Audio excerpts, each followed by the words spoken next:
Abdul Nasri Mohamed. Nimeita mara 3. Casemiro, kiungo kutoka Zanzibar.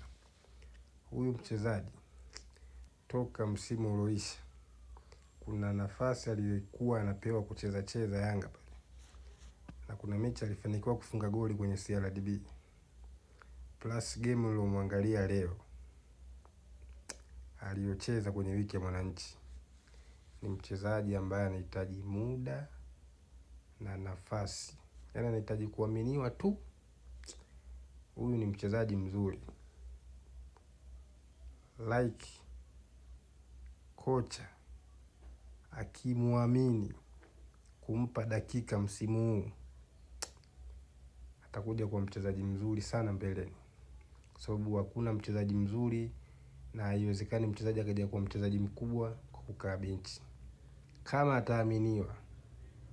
ataaminiwa kuna mchezaji mzuri sana. Kwa nategemea msimu huu kocha wa Yanga awe anampa muda, umri anao, kwa sababu wenzetu Ulaya wachezaji kama hawa tunaona wadogo, wenye umri mdogo, hao ndio wanacheza. Tumeona juzi kombe la dunia hapo huko, basi kachukua mchezaji bora wa mashindano huko kwa miaka 19 tu.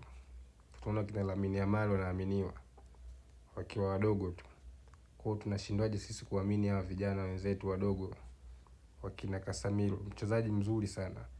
Kama ataaminiwa, huyu ni mchezaji mzuri sana. Ndio wachezaji wazuri hao kwenda kutupa matokeo, ndio wachezaji wazuri hao kwenda kuandaa kwa ajili ya timu yetu ya taifa. Huyu anahitaji kuaminiwa tu, muda na nafasi.